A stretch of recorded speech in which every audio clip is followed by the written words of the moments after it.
새생명교회 성도 여러분, 여러분은 부활을 믿습니까?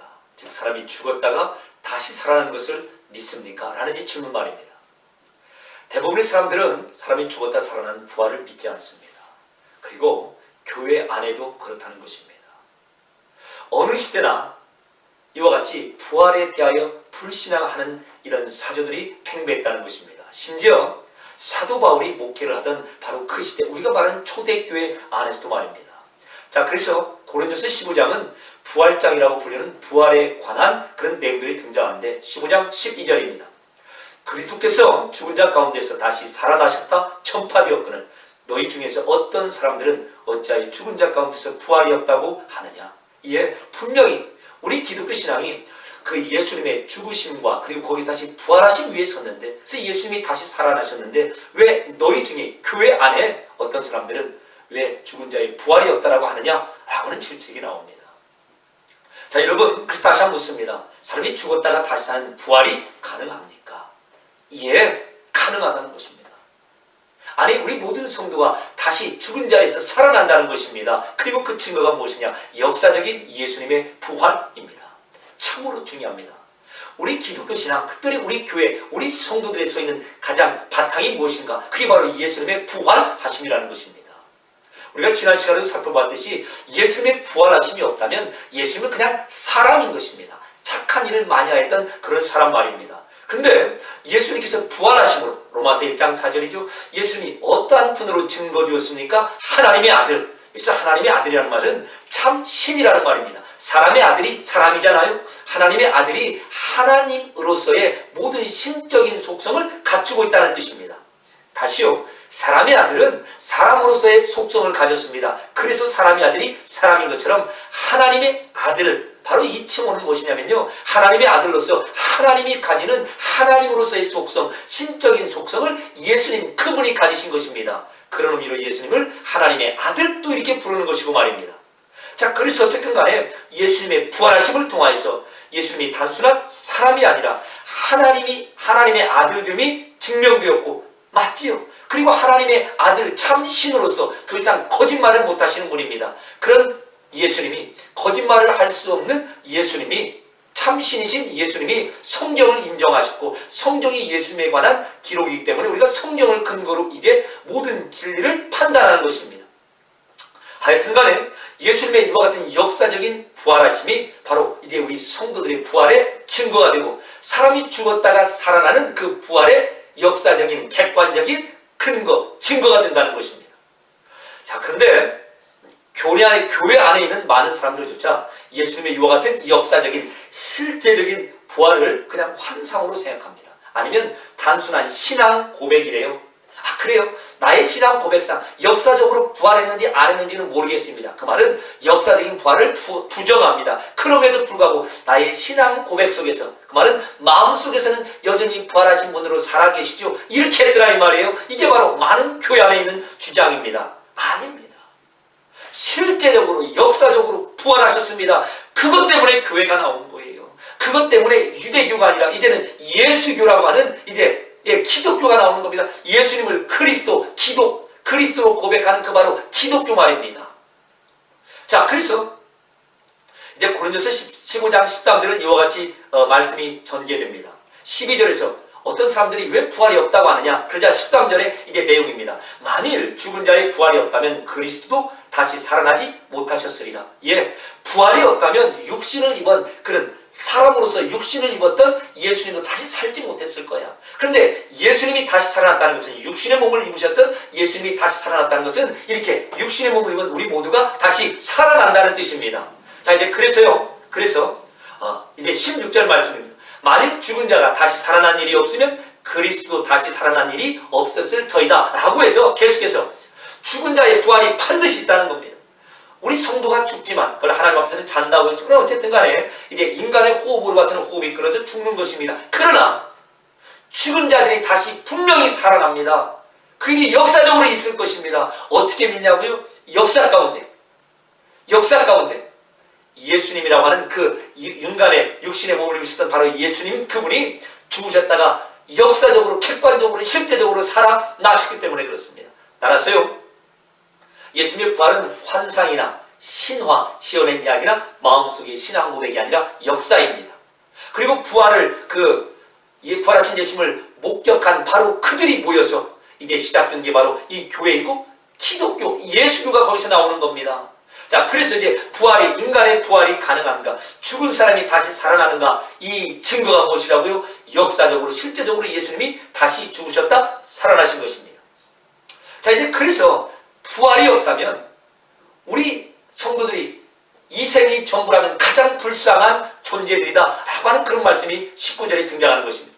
만일 그리스도 안에서 우리가 바라는 것이 다만 이 쌍, 육신을 입고 사는 이 쌍뿐이면 모든 사람 가운데 우리가 더욱 불쌍한 자다, 최고로 불쌍한 자라는 말입니다. 무슨 뜻입니까? 부활의 몸을 입고 갈 천국이 없다면 이런 뜻입니다. 그래서 이 쌍이 전부라면 우리가 최고로 불쌍한 자들이라는 것입니다. 그런데 무슨 뜻이에요? 그건 역설적인 선언입니다. 이 쌍 넘어 천국이 있고 천국에 가서 살 수 있는 부활의 몸이 이미 우리에게 약속되었으니 우리가 최고로 행복한 자들이다 라고 하는 역설적인 표현을, 만약에 이 쌍이 전부면 우리가 가장 불쌍한 존재들이야 라고 이렇게 설명하면서 부활의 몸을 입고 그리고 갈 천국이 있으니 우리가 가장 행복한 자다 라고 하는 그런 역설적인 선언을 하고 있는 것입니다. 자, 이제 그렇다면 부활이 왜 중요하다고요? 이 쌍이 전부가 아니라 부활의 몸을 입고 부활을 통하여 보증된 죽음 너머의 영원한 세상 천국이 존재하기 때문이라는 것입니다. 예. 자, 그래서 우리는 지난 시간에 우리의 종말, 개인적인 종말, 죽음 너머에 존재하는 영혼이 무엇이며 어떠한 형태로 있는가를 살펴보았습니다. 우리가 잠깐 지난 시간에 배운 내용을 복습해 보도록 하겠습니다. 여러분, 죽음 너머 이 물질 세계 이후에 실제로 존재하는 세계가 있습니다. 그러니까 우리에게는 지금 두 가지 세계가 있는 거예요. 이 물질 세계가 있고 물질 세계보다 더 큰 영원한 세계가 있습니다. 영원한 세계가 먼저 있고 물질 세계가 또한 창조되었고 말입니다. 결국 언젠가 이 물질 세계가 끝나고 그 가운데서는 영원한 세계로 들어갈 것입니다. 우주적인 종말을 통해서는 물질 세계가 끝나고 우리가 영원한 세계에 들어갈 것이고, 개인적인 종말에서는 이 개인적인 나의 목숨이 끊어진 이후에 이제 이 영적인 세계에 들어간다는 거예요. 자, 그러면 그 영적인 세계, 영원한 세계가 어떻게 존재하는가? 당연히 천국과 지옥으로 분명합니다. 분명히 실제로 존재한다는 것입니다. 세상이 무엇이라고 말한다 할지라도 말입니다. 갔다 왔어, 봤어, 느꼈어, 증거가 있어 라고 말해도 말입니다. 어떤 예를 들었죠? 지구의 자전과 공전을 예를 들었습니다. 한 시간에 지구가 시속 1500, 1600km로 이제 서쪽에서 동쪽으로 스스로 돕니다. 자전이죠. 태양을 중심으로 해서는 한 시간에 시속 10만 km 슉슉슉 돌아가고 있어요. 말이 돼요? 시속 10만 km 지금 움직이고 있는 바로 이 지구에 우리가 타고 있다는 겁니다. 못 느끼고 내가 눈으로 보지 못해도 말입니다. 하물며 영적인 세계, 내가 느끼지 못하니까 없어, 내가 보지 못하니까 증거가 없으니까 나는 믿을 수 없어 라고 말할 수가 없더라 이 말이에요. 부활하신 예수님, 그래서 참신 되심을 증거하신 예수님, 그래서 거짓말할 수 없는 참신 되신 예수님이 증거하신 내용이 바로 성경이고, 예수님에 관한 증거가 바로 성경이기 때문에 성경을 그 토대로 해서 우리는 바로 죽음 너머의 영혼이 천국과 지옥으로 분명히 실제한다라고 하는 것을 믿습니다. 천국과 지옥이 존재하는데 그 기간이 얼마라고요? 영원한 시간입니다. 그래서 이제 지옥에 가 있는 자들은 영원한 벌을 받는다고 합니다. 둘째 사망, 최고의 고통이 영원토록 연속됩니다. 그래서 그곳에 간 부자가 누가복음 16장에서 소원이 있죠. 물 한 방울을 나의 혀에 떨어뜨려 주십시오. 그 정도의 고통을 실제로 느끼는 겁니다. 변동 가능성은 0%입니다. 연옥이고 구천에 떠돌다가 자손들이 잘해서 올라가고 내려갈 확률이 없다는 것입니다. 한번 이 세상에서 결정되면 영원히 천국 쪽으로 갈려지고, 그리고 거기서는 변동 가능성이 0%입니다. 결정 기준은 무엇이라고요? 예수님을 믿는 거라고 그랬죠. 자, 그래서 누가복음 16장 26절에 이런 말씀이 나옵니다. 너희와 우리 사이에 큰 구렁텅이가 놓여 있어 여기서 너희에게로, 천국에서 지옥으로, 그리고 그곳에 이쪽으로 올 수가 없다는 것입니다. 자, 그리고 누가복음 10장 29절에서는 그들에게 모세와 선지자들이 있으니 그들에게 들을지니라. 자, 천국과 지옥이 어떻게 결정된다고요? 모세와 선지자들, 즉 성경의 증거인 예수님입니다. 예수님을 믿는 자 천국, 아닌 자 지옥인 것입니다. 다른 길은 없다는 것입니다. 많은 사람들이 심지어 교회 안에도 길이 있지요. 여러 가지 길이 있죠. 올라가 보니 천국입니다. 아닙니다. 다른 길은 없다는 것입니다. 영원토록 지옥의 형벌이 다른 길로서 이제 천국을 오고자 하는 자들에게 준비가 되어 있다는 거예요. 사랑의 하나님이 그럴 수가 있습니까? 예, 그게 바로 하나님이 정하신 길이라는 것입니다. 따라서요, 죽음 넘어 영원히 천국과 지옥으로 존재합니다. 그 결과 19절, 고린도서 15장 19절에서 그 천국이 없다면, 부활의 몸을 입고 갈 그 천국이 없다면 우리가 가장 불쌍한 존재입니다. 반대로 부활의 몸을 입고 갈 그 천국이 있기에 우리가 최고로 행복한 자들입니다. 당시에 고린도 교회에 모였던 어떤 사람들이겠습니까? 가난하고 이름새도 없고 문벌도 좋지 않고 참으로 그 이 세상에서 이렇게 한데씩 되는 그런 사람입니다. 그럼에도 불구하고 이와 같은 영원한 소망이 있기에 우리가 최고로 복된 존재들입니다 라고 그렇게 지금 선언하고 있는 것입니다. 여러분, 예수를 믿는 감사가 어디에 있습니까? 우리의 소망이 어디에 있습니까? 우리가 이 세상을 살면서 이 세상 사람들이 가진 것, 그리고 내가 가지지 못한 것, 그 사이에서 기죽지 아니하고 살아갈 근거가 어디에 있습니까? 바로 여기에 있다는 것입니다.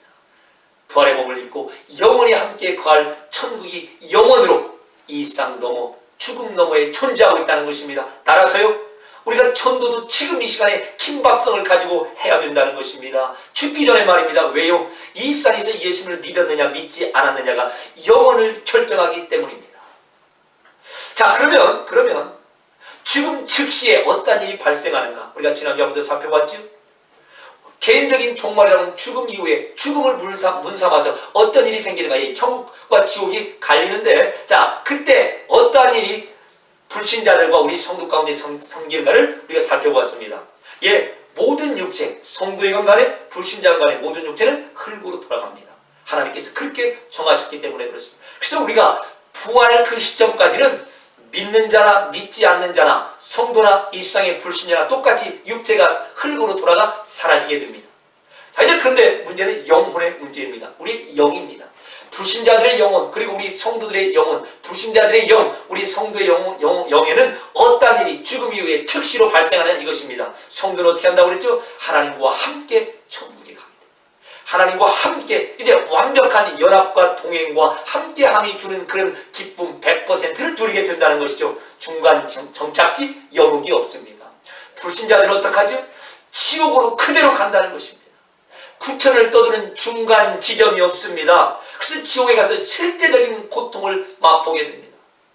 영원한 그 죽음이라고 표현되는 가장 최고의 고통을 영원토록 실제적으로 맛보게 되는 것입니다. 이것이 지옥을 가서는 아니 될 이유가 되는 거고, 반대로 우린 천국에서 하나님과 함께 누리는, 예수님과 함께 누리는 그 기쁨을 실제적으로, 마치 지옥에서 그 고통을 실제적으로 누리는 것처럼 천국에서 우리가 실제적으로 그와 같은 기쁨과 하나님과 함께함이 바로 이것이구나 라고 하는 그런 감격, 기쁨, 우리처럼 표현할 수 없는 그런 복을 실제로 누리게 된다는 것입니다. 우리가 죽은 즉시로 말입니다. 따라서 여기까지 결론이 무엇입니까? 고린도서 15장 19절에 증거한 대로 성도가 최고로 복된 자라는 것입니다. 너무나 든든한 인생을 살아가고 있다는 것입니다. 왜냐하면 이 세상이 전부가 아니고 이 세상 너무 영원히 있고 천국과 지옥이 있는데 그 천국을 지금 이 땅에서 이미 확보하는 자들이기 때문에 그렇습니다. 자, 그래서요, 우리 성도는 죽어도 죽었다 하지 않고 자는 자다, 그 결과 하나님과 함께하는 자다 라고 이렇게 복된 자리가 이미 보증된 존재라는 것입니다. 자, 우리가 오늘은 이 시간에 조금 더 고린도서 15장 19절을 좀 중심으로 부활과 천국과의 관계를 다시 한번 상고할 것입니다. 그래서 이제 마지막 시에 있을 부활에 관하여 말씀을 상고할 것입니다.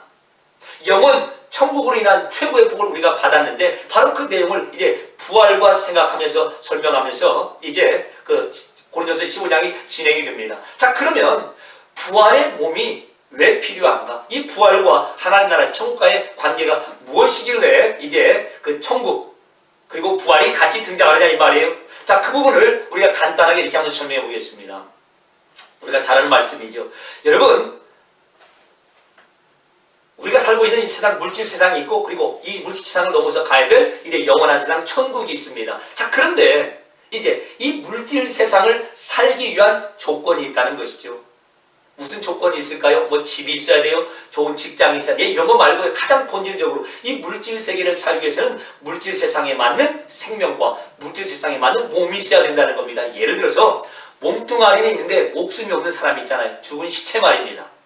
또 예를 들자면 뭐 영화 같은 데 등장하지만 생명은 있는 것 같은데 몸이 없어요. 몸 없는 귀신같이 말입니다. 자, 그래서 그런 뜻으로 이 세상에 살기 위해서는 이 세상에 맞는 몸과 육체와 이 세상에 맞는 그 생명인 목숨이 있어야 된다는 것입니다. 그리고 이 모든 것은 우리의 부모님을 통해서 받는 것이죠. 왜냐하면 우리 부모님이 육신을 가지고 있어 우리 부모님이 그 육신을 가진 부모님에게서 우리의 이 세상에 맞는 생명을 받고 그리고 이 세상에 맞는 몸을 받게 되는 것입니다. 그래서 우리가 지금 이 세상을 살아가고 있는 것입니다. 맞죠? 그러니까 이 세상에 들어와서 살기 위해서 아주 가장 중요한 조건이 있다면 이 세상에 맞는 생명인 목숨과 이 세상에 맞는 몸인 우리의 육체가 필요하다는 것입니다. 마찬가지로 이제 영적인 세상에 들어가 살기 위해서는 그 영적인 세상에 맞는 생명과 그 영적인 세상에 맞는 몸이 필요하다는 거예요. 이해가 되시죠? 자, 그래서 그 영적인 세상에 맞는, 즉 하나님 나라 천국에 맞는 그 생명을 영적인 생명이라 해서 영생, 영원한 생명, 영적인 생명이라고 합니다. 이것을 예수님의 십자가 부활하심으로, 즉 하나님이 우리에게 주신 것이고, 나아가서 그 영적인 세계, 하나님 나라라고 하는 영적인 세계에 맞는 몸이 필요한데 그 몸을 무엇이라고 부른다고요? 그 영적인 몸을요? 부활의 몸, 그냥 부활체 이렇게 말하는 겁니다. 자, 그러니까 왜 우리에게 부활이 필요한가? 영적인 세계에 맞는 영적인 몸을 우리가 입어야 되는데 그 바로 영적인 몸이 부활을 통해서 우리에게 임하게 된다는 것입니다. 여러분 이해가 되실 것입니다. 딱 그래서 예수님께서도 요한복음 3장에서 이렇게 말씀하십니다. 육으로 난 건 육이고 영에서 난 것이 영이다. 너희 육신의 아버지, 육된, 즉 피지컬한 바디를 가지고 있는, 그리고 피지컬한 생명을 가지고 있는 너의 부모님이 너에게 몸도 주고 생명도 주었지만 그건 바로 육이야. 왜냐하면 육의 부모님한테 받은 거기 때문에 그게 생명이건 몸이건 말입니다. 몸이건 말이건 말입니다. 자, 그러나 그런 육적인 몸을 가지고 이 세상에 와서 육적인 생명을 가지고 와서 이 육적인 이 세상, 피지컬한 세상에 살기에 부족함이 없더라 이 말이에요. 그러나 이 피지컬한 것이 영적인 것, 스피리추얼 세계에 맞지 않기 때문에 이제 영적인 세계, 그 하나님 나라에 가기 위해서는 영적인 생명과 그리고 영적인 몸을 입어야 되는데 그걸 설명하시면서 그 영적인 생명은 너희가 거듭남, 하나님께서 예수님을 통하여 너희를 하나님의 자녀로 낳아주셔서 너에게 임하는 거야 라고 하는 걸 설명하십니다. 자, 하여튼 이 세상, 물질 세상에 맞는 이 생명과 몸을 우리 육신의 부모님을 통해서 받습니다. 그래서 이 세상을 살아가는 것입니다. 마찬가지로 천국이라고 하는 영적인 세계를 살기 위해서는 영의 아버지 하나님을 통해서, 하나님이 예수님의 십자가와 부활하심을 통해서 우리에게 영생도 주시고 이제 마지막 날의 부활의 시점에서 우리에게 그 부활의 몸, 영적인 몸을 주심으로 이제 완벽하게 우리가 영적인 몸을 입고 그리고 영적인 생명을 가지고 영적인 나라인 하나님 나라에 살 수 있는 모든 조건을 다 충족시켰다는 것입니다. 지금 이 부분을 설명하기 위해서 부활이 등장하는 것입니다. 따라서요, 우리가 이렇게 정리하면 됩니다. 우리 성도가 죽음 즉시 우리 영혼이 하나님께로 갑니다. 그리고 우리 육체는 흙으로 갑니다. 그리고 흙으로 갔던 우리 육체가 부활의 때까지 기다립니다. 그러니까 그때까지는 우리 영혼만 하나님과 하나님 그 교제된 하나님과 함께함을 누리게 되는데 우리 몸은 그냥 땅에서 흙된 상태에 있고 말입니다. 이제 부활의 순간에, 마지막 부활의 순간에 우리 그 흙으로 사라졌던 그런 육체가 부활의 몸으로, 즉 영적인 몸으로, 어디에 맞는 몸이요? 하나님 나라 영적인 세계에 맞는 몸으로 변화되게 되더라 이 말이죠. 동시에 하나님을 믿지 않았던 불신자들은 그들의 육체가, 지금 그들의 영혼이 지옥에서 실제적인 고통을 누리는데 그들의 육체 또한 그 순간에 변화해서 어디에 맞는 육체가 되는 거예요? 그들의 몸은요? 이제 지옥에 맞는 그런 몸이 됩니다. 그래서 우리는 영광의 부활로, 그들은 심판의 부활로, 그렇게 그 마지막 부활 시에 그들의 몸이 변화해서 우리는 천국에 맞는 몸으로, 그들은 지옥에 맞는 몸으로 이제 가서 우리는 우리의 그 천국에 맞는 몸과 그 영혼이 완벽하게 하나님을 기뻐하고 하나님과 함께하는 자리에 들어가는 것이고, 믿지 않은 자들은 그들의 영혼과 그들의 육체가 지옥의 고통을 맛볼 수 있는 그 자리에, 정확한 몸과 그런 자리에 가서 지옥의 고통을 영원토록 맛보게 된다는 것입니다. 자, 이 부분은 우리가 조금 후에 다시 한번 상고하도록 하겠습니다. 자, 그러면 누가 부활의 몸, 즉 예수님 같은 부활의 몸을 입게 되느냐? 그 부활의 몸은 어디에 맞는 몸이요? 천국이라고 하는 영적인 세계, 하나님 나라에 맞는 그 몸을 입게 되느냐 이 말입니다. 이 부분에 대해서 고린도서 15장 23절에 이렇게 기록합니다. 각각 자기 차례대로 드리니, 즉 부활의 순서입니다. 먼저는 첫 열매인 그리스도요, 다음에는 그가 강림하실 때 그리스도에게 속한 자다라고 이렇게 성경은 증거합니다. 무슨 뜻이냐면요, 부활이 누구에게 일어나는가? 부활은 딱 부활이 이 영광스러운 천국에 맞는 그 부활이 누구에게 일어나는가? 예수님에게 먼저 일어납니다. 예수님에게 먼저 부활이 일어났습니다. 그래서 우리에게 부활이 일어날 것도 보증을 하셨습니다. 그리고 다음에 예수님이 다시 오시는 그때에 예수님께 속한 모든 자, 그 말은 예수님을 믿는 모든 자가 다 예수님과 같은 천국에 맞는 몸으로 부활한다는 겁니다. 아까 불신자들은 어디에 맞는 몸으로 부활한다고요? 지옥 고통을 100% 맛볼 수 있는 몸으로 부활한다면 우리는 천국에 맞는 몸으로 부활한다는 거예요. 자, 그러니까 누가 부활의 몸에 참여합니까? 우리 예수님을 믿고 있는 우리가 예수님과 같이 천국에 딱 맞는 그런 부활의 몸으로 우리가 참여하게 된다는 말입니다.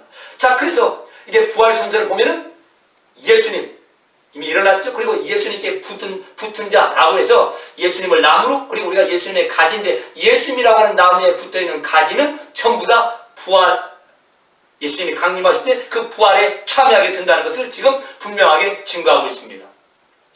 자, 그래서 예수님을 부활의 첫 열매라고 하죠. 우리도 그렇게 고백하지 않습니까? 그리고 특별히 이제 부활주일이 되면 예수님이 부활의 첫 열매입니다. 부활의 첫 열매입니다. 라고 이렇게 우리가 고백하고 그게 바로 성경의 증거입니다. 자, 그러면 부활의 첫 열매로 예수님을 그렇게 고백하는 이유가 무엇인가? 그것은 구약의 절기를 따라서 바로 예수님이 부활의 첫 열매가 될 수밖에 없음을 이제 성경이 증거하는 것입니다. 사도 바울이나 당시의 유대인들은, 구약에 능통한 사람들은 예수님을 부활의 첫 열매로 부르는 그 의미를 그냥 안 거예요. 그렇기 때문에 우리도 예수님을 부활의 첫 열매로 부르면서 우리에게 의도한 바가 우리에게 알아져야 되는 것입니다. 자, 이런 뜻입니다. 구약의 이스라엘의 절기로 봐서는 유월절이 있습니다. 그 다음이 안식일입니다. 그리고 그 다음이 초실절입니다. 자, 유월절이 우리로 보면 금요일, 그리고 안식일이 토요일, 그리고 안식 후 첫날이 이제 초실절인데 그날 예수님이 부활하시죠. 자, 그래서 금, 토, 일, 썬데이를 기준으로 해서 유월절이 시작됩니다. 그래서 유월절에 예수님이 돌아가시죠. 유월절에 어린 양처럼. 그리고 안식일에 이제 토요일 안식일에 무덤에서 쉬십니다. 그리고 이제 안식 후 첫날, 유대인으로는 무슨 절기라고요? 초실절입니다. 그날에 부활하십니다. 자, 초실절이라는 것은 첫 열매를 하나님께 드리는, 제사를 드리는 바로 그 절기입니다. 그래서 초실절에 예수님이 부활하셨기 때문에 예수님을 부활의 첫 열매라고 합니다. 왜냐하면 초실절이 어떤 날이라고요? 지금 처음 열매를 하나님께 드리는 바로 그날이 초실절이기 때문에 그렇습니다. 자, 그런데 묘하게도 예수님이 6월절에 돌아가셔서 초실절날 부활하시는 겁니다. 그것을 3일 만에 부활했다고 하죠. 자, 제 생각으로는 아마 여러분도 마찬가지일 것입니다. 예수님이 3일 만에 다시 사는 것보다 석 달 만에 다시 사시면 더 기적 같잖아요. 3일 만에 살아났다니까 뭐 기절했다 살아났다 뭐 이런저런 얘기가 나와요. 만약에 석 달 만에 다시 살아난다면 더 큰 기적이 될 것입니다. 그러나 예수님은 성경대로 6월절에 돌아가시고 성경대로 초실절에 다시 살아나십니다. 왜요? 초실절이 그런 의미를 가지기 때문에 그렇습니다. 여러분, 초실절이 무엇입니까? 처음 열매가 맺혔습니다. 그리고 그 처음 열매를 하나님이 주신 줄 알고 하나님께 드립니다. 자, 그런데 처음 열매, 자, 여기 이 나무에 처음 열매가 사과가 맺혔습니다. 자, 그러면 이제 다음 1년 뒤, 2년 뒤, 3년 뒤 그 나무가 100년, 1000년까지 간다고 보겠습니다. 1000년 뒤 그 나무에서 나오는 그 가지에 어떠한 열매가 맺히겠습니까? 사과라고 하는 열매가 맺히죠. 왜요? 첫 열매, 그 나무의 첫 열매가 사과이기 때문에 그렇습니다. 바로 그것입니다. 그냥 우리가 간단하게 설명하자면 왜 예수님이 석 달 만에 부활하지 않고 6월절 금요일날 돌아가시고 안식 후 첫날이라고 하는 일요일, 우리를 보면은 이 주일에 그 초실절에 부활하셨는가?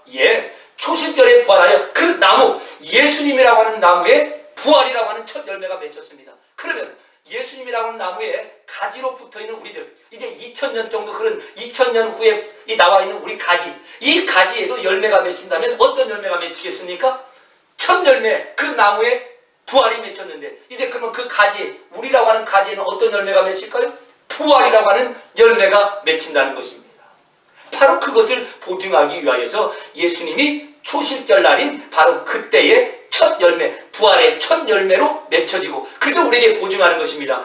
예수님에게 속한 자, 예수님을 믿는 자, 즉 예수님이 나무고 그의 가지 된 모든 성도에게는 무슨 열매가 맺힌다고요? 사망의 열매가 아니라 부활이라고 하는 열매가 맺힌다는 것을 초실절 첫 열매가 되심으로 우리에게 보증하신 것입니다.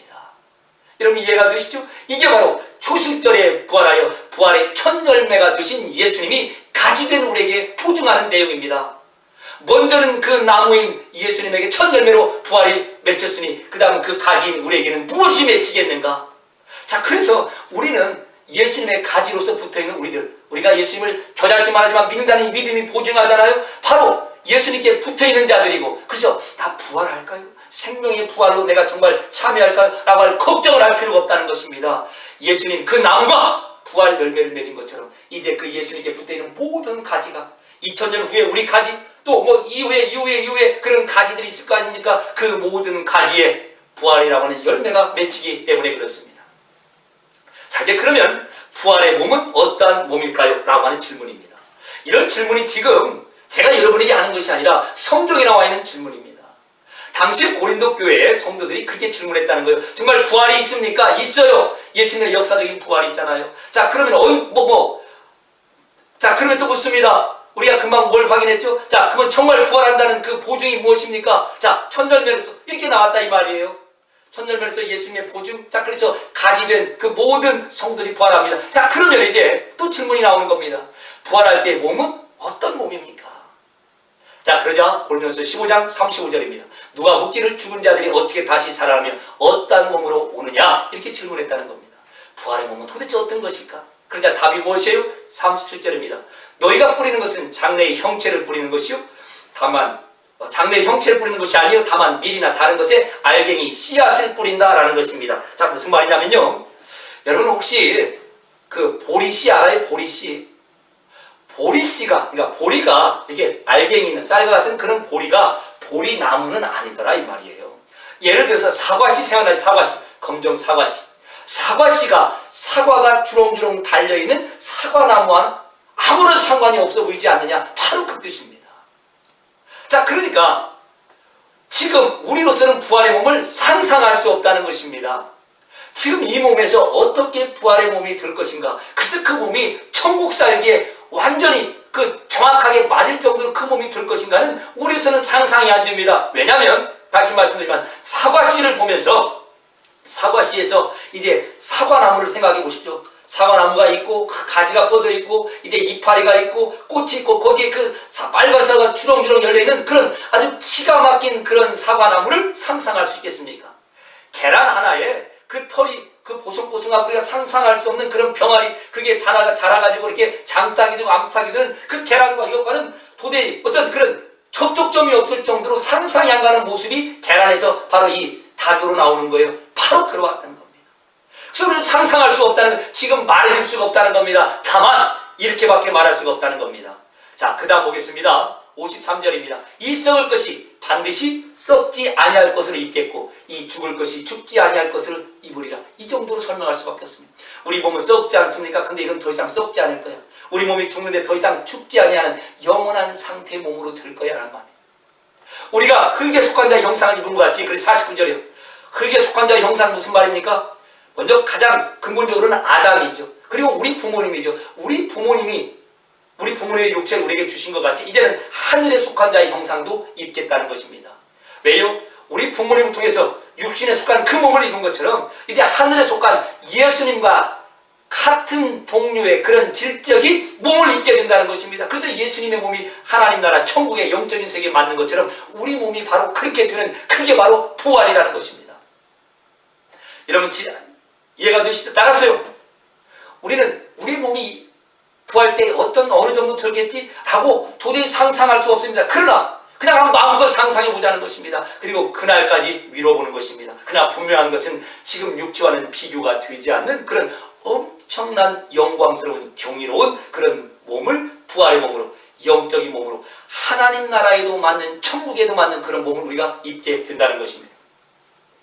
자, 이제 그러면요, 부활은 언제 일어납니까? 우리 개인적인 종말은 죽음을 통해서 일어납니다. 그러면 부활, 그리고 죽었던 우리가 언제 다시 살아나게 되죠? 자, 이것을 23절, 15장 23절입니다. 각각 차례대로 드리니 먼저는 첫 열매인 그리스도, 다음에는 그가 강림하실 때 그리스도께 속한 자예요. 우리가 아까 나무와 가지로 예를 들어 설명해 봤을 때 이제 첫 열매와 그 가지의 나중 열매도 동일한 열매를 맺습니다라는 부분을 살펴본 말씀인데, 결국 예수님, 자, 부활이 언제 일어난다고요? 예수님이 강림하실 때, 재림하실 때, 우리가 온 세상이 종말을 맞이하는 그 순간에 우리가 부활의 몸으로 변한다는 것입니다. 자, 그러면은 이제 예수님이 다시 재림하셔서 온 우주적인 종말이 오는 그때에, 그게 부활의 때인데, 그 부활의 때 일어나는 구체적인 사건이 무엇이냐 이 말이에요. 여러분 궁금하지 않아요? 그냥 부활되는데, 부활의 몸은 우리가 지금 상상할 수 없습니다. 그럼에도 불구하고 그 마지막 부활의 시점에 일어나는 사건이 있습니다. 그것도 성경에서 기록이 되었기 때문에 우리가 성경을 통하여 신앙생활을 하는 자들로서 알 필요가 있기 때문에 우리가 잠깐 살펴봅니다. 15장 51절, 고린도전서 15장 51절입니다. 우리가 다 잠잘 것이 아니요, 우리가 모든 하나님의 성들이 그때 죽었다면 그냥 잠자는 상태로, 죽어있는 상태로 머물 것이 아니라 마지막 나팔의 순식간에 홀연히 다 변화된다 라고 증거합니다. 마지막 나팔이라는 것은 이제 예수님이 오신다는 사인을 온 세계에 보낸다는 것입니다. 그때 순식간에 다 변화된다는 말입니다. 변화된다는 말이 무슨 뜻인지 아세요? 부활의 몸으로 변한다는 겁니다. 지금까지 썩을 육체 가운데 있어서 흙으로 돌아간 그 육체들이 영원한 하나님 나라에 맞는 예수님과 같은 몸으로 변한다는 것입니다. 그래서 52절입니다. 나팔 소리가 나면 죽은 자들이 썩지 않을 것으로 다시 살아나고 부활하고 우리도 변화된다. 부활의 몸으로 입는다 라고 하는 것입니다.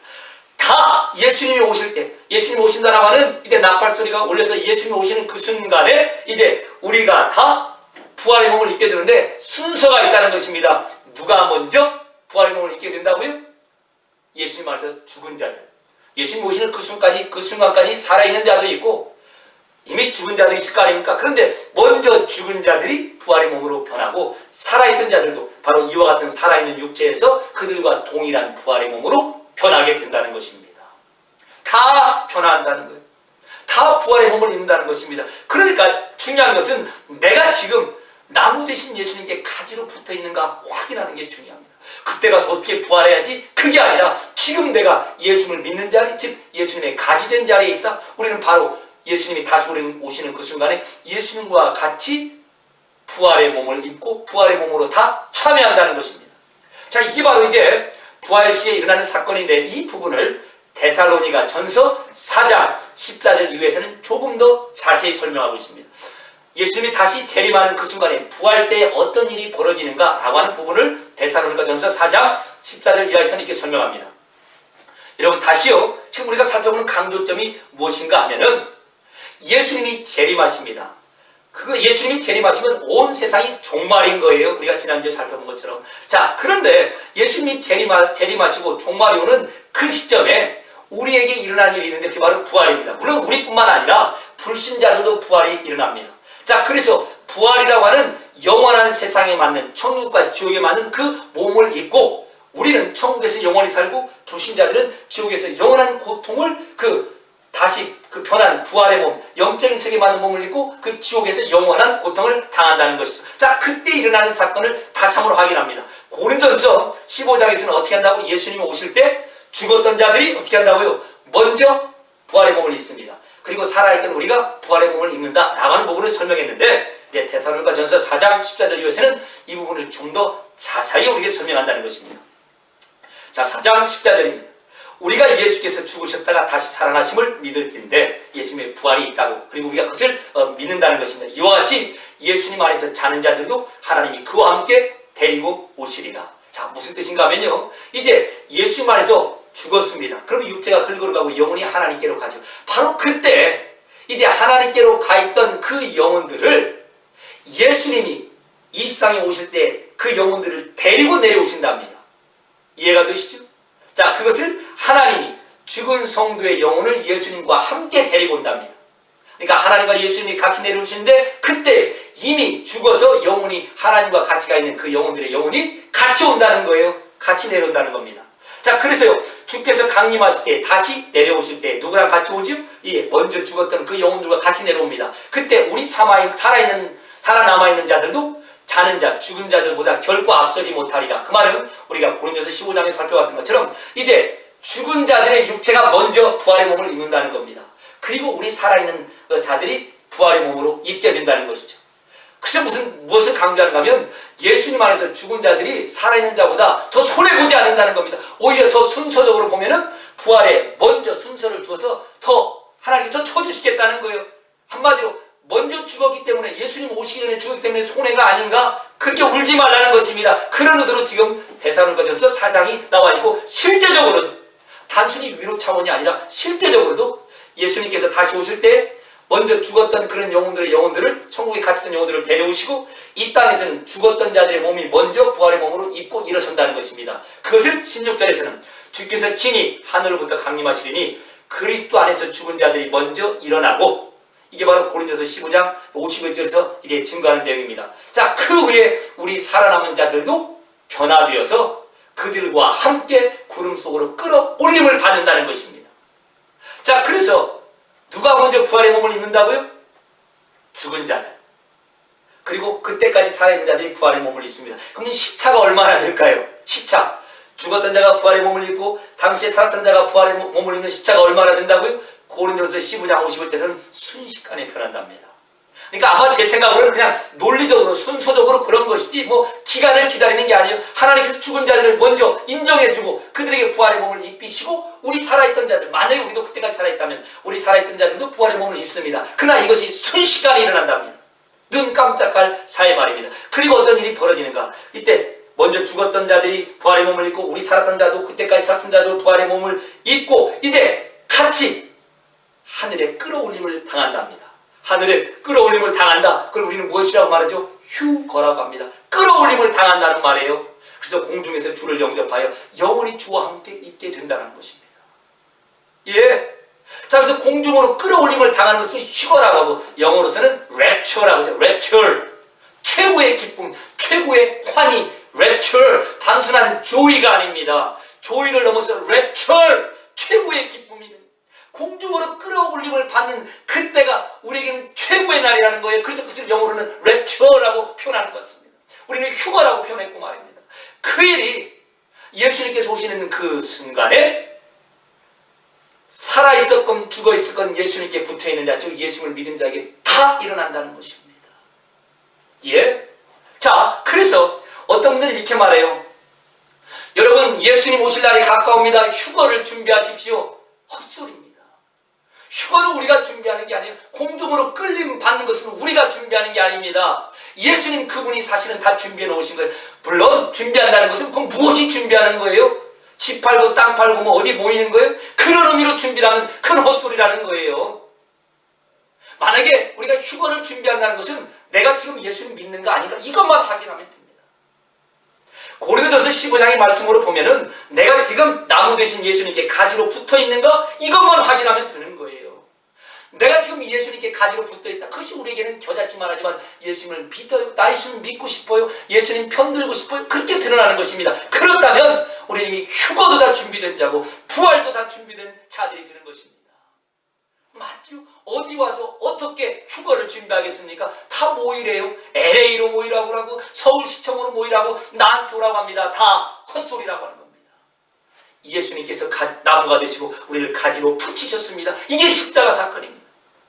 누가 예수님의 가지가 되겠어요? 예수님이 십자가에 죽으셔서 내가 당해야 될 그 하나님 앞에 내려침을 당하시고 지옥불에 들어가시고 우리가 다시 예수님 나무에 첫 붙임을 당한 겁니다. 그래서 예수님에게 맺힌 그 부활이라는 열매가 우리에게 맺혀지고 그 부활과 동시에 우리는 하나님께 올림을 받는 휴거의 자리, 최고의 영광과 환희의 자리, 랩처의 자리에 참여하게 되는 것입니다.